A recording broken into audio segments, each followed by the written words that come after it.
이 유튜브 등 온라인 동영상 서비스 시청이 늘어나면서 시장에 미치는 영향력도 커지고 있습니다. 각 OTT 서비스 업체들의 점유율 다툼도 치열한 상황인데요. SK텔레콤의 웨이브, 또 KT의 시즌이 덩치를 키우고 있는 가운데 넷플릭스나 디즈니 플러스와 콘텐츠 확보를 위한 동맹 맺기에도 분주한 모습입니다. 이 자세한 내용은 취재 기자와 함께 이야기 나눠보도록 하죠. 이명재 기자 나와 있습니다. 통신사 얘기도 해야 될 것 같고 OTT 업체들의 얘기들도 좀 더 구체적으로 해봐야 될 것 같은데 지금까지 그러면 진행 상황은 어떻게 되고 있습니까? 지난해 이 통신 3사 중에서 SK텔레콤이 가장 먼저 이 포문을 열었습니다. 자사 OTT였던 옥수수와 또 지상파 방송 3사가 보유했던 이 푹을 합친 웨이브를 새로 내놓게 된 건데요. 토종 대형 OTT가 탄생했다 이러면서 세간의 주목을 많이 끌었고요. 각종 상품 할인과 마케팅 등을 통해서 가입자를 315만 명을 확보를 하기도 했습니다. 또 이제 국내 동영상 또 미디어 시장 점유율을 보면은 유튜브에 이어서 웨이브가 이제 2위를 차지를 했는데 3위인 넷플릭스와 비교를 했을 때 가입자 수 또 월 평균 이용 시간 등에서 차이를 크게 벌린 것으로 또 조사가 됐습니다. 이 밖에 이제 KT의 또 새로 만든 그 OTT 시즌도 인기를 또 얻고 있는데요. 출시 한 달 만에 300만 이용자를 유치를 하면서 업계 4위로 이제 올라섰고요. 자사 고객들을 대상으로 할인 요금제를 이제 제공을 하고 또 이와 함께 지상파 방송과 종편 그리고 케이블 TV 방송을 하나의 앱에서 볼 수 있다는 그런 강점을 내세운 게 시장에서 먹혔다는 그런 평가가 나오고 있습니다.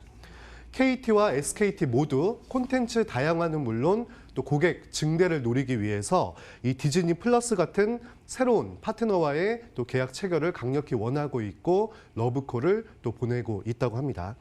특히 이제 SKT 웨이브의 경우에는 다음 달부터 JTBC 콘텐츠를 이제 공급을 중단할 예정인데요.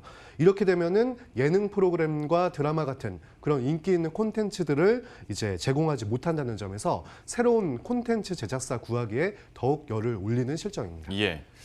그리고 LG U+ 같은 경우에는 이제 넷플릭스하고 독점 계약을 했었지 않습니까? 네. 그러면서 LG U+도 효과를 톡톡히 본 걸로 알고 있는데 지금 계약을 다시 한번 갱신 논의하고 있다고 들었습니다. 지금 상황이 어떻게 됩니까?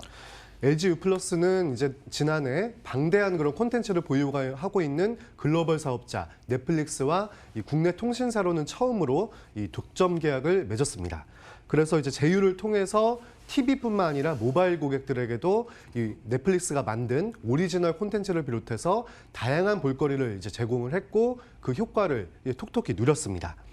그러나 이제 타사와는 다르게 자사가 가지고 있는 OTT 서비스가 없기 때문에 이제 LG U+는 힘 있는 그런 콘텐츠 제작사와 제휴를 맺고 이제 마케팅을 펼쳐서 고객들을 붙잡고 또 이제 고객들을 끌어들이는 그런 전략을 구사를 하고 있습니다. LG U+ 입장에서는 넷플릭스와의 계약 만료가 지금 다가오고 있기 때문에 독점 계약 연장을 원하는 반면에 넷플릭스는 이미 국내 시장에 안착을 했기 때문에 LG U+ 말고 또 다른 통신사와도 그 콘텐츠 공급 계약을 하고 싶다는 얘기가 나오면서 입장차가 있는 것으로 지금 전해지고 있습니다. 이르면은 올 하반기에 또 국내 서비스 출시가 예상되는 디즈니 플러스 측도 접촉을 하고 있는데요. 디즈니 플러스는 마블과 또 루카스필름, 또 픽사 같은 그런 유명 브랜드의 콘텐츠를 다수 보유하고 있다는 그런 강점이 있어서 현재 2,400만 명의 유료 가입자를 지금 모으는 데 성공을 했습니다. 따라서 넷플릭스가 LG U+와 계약을 연장하느냐 아니면 다른 통신사와 새로운 계약을 체결하느냐 어떤 선택을 내릴지에 따라서 디즈니 플러스의 동맹군 선택에도 상당한 그런 영향을 줄 것으로 예상이 되고 있습니다.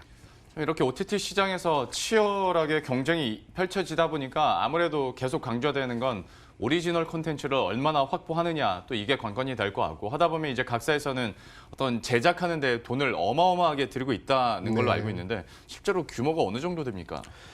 먼저 이제 그 넷플릭스를 보면요. 한 시장 조사 업체에 따르면 넷플릭스가 올해 자체 콘텐츠 제작에 투입할 돈은 약 20조 원에 달할 것이라는 그런 전망이 나오고 있습니다. 넷플릭스는 이제 투자액을 매년 늘리는 것으로 유명한데요. 향후에는 이제 계속 늘려서 2028년쯤에는 무려 30조 원을 쓸 것으로 추정이 되고 있습니다. 이 밖에 디즈니도 지난해 미국 내에서 동영상 콘텐츠 투자를 가장 많이 한 업체로 이제 알려졌는데 무려 21조 원을 쓴 것으로 이제 조사가 됐고요.